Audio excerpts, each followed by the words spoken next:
Dati pa may nagsasabi sa akin na subukan ko daw ang bibingka sa Lipa at yun daw ay the best. At dahil catering is life, motherhood is lifer, and TikTok is lifest, nandito tayo ngayon sa The Lover's Line Bibingka, and they serve 4 types of bibingka. So they have the regular, special bibingka with cheese, special bibingka with salted egg, and the super special bibingka with cheese and salted egg. So paano ba sila hanapin? At ako, ngayon ko lang nalaman na ang lapit-lapit ko lang pala dito. So upon entering Lipa exit or Tambu exit, turn right. Tapos, ang Lasal ay dapat nasa left nyo. Go straight at pag nakita nyo ang overpass, dire-diretso lang mga kamarisya. May makikita kayong fork at nandito lang sila sa likod ng police station. Buti na lang, napanood ko yung vlog ni Papa Ran. Kasi napansin ko, sabi ko, parang may puting pader na may mga blue. Sabi ko, parang sa police station lang yan. Eh, tuwing dinadala ko yung anak ko dun sa bahay ng best friend niya, nadadaanan namin to. Sabi ko, I think nadadaanan natin tong bibingka na to pa uwi. So, balita ko, this is legendary at 100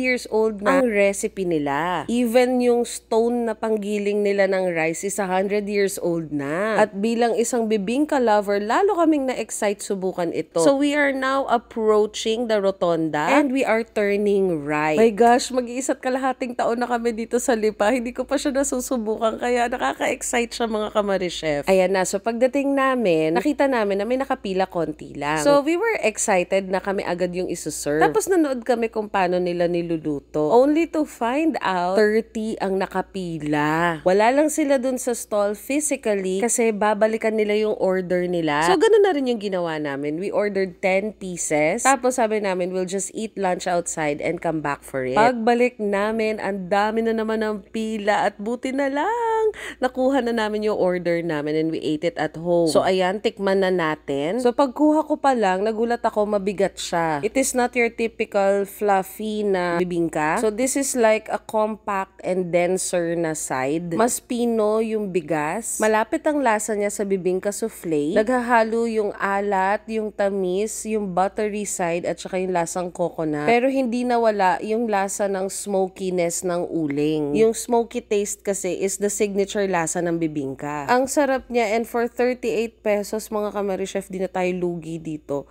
Sobrang sarap. I have another reason to come back kasi hindi ko nasubukan yung sa Labat nila. Alam nyo ba, ang Lipa is the 3rd coldest city daw dito sa Pilipinas. Kaya itong bibingka na to, parang when you eat it together with the ginger tea, parang it gives you comfort. Hindi komplikado yung lasa, simpleng-simple lang siya, pero talagang it hits home. At totoong naramdaman ko siya, partida wala pa yung ginger tea yung sa Labat. So pag bibisita kayo sa Lipa, alam nyo na ang idadagdag nyo sa pasalubong checklist nyo.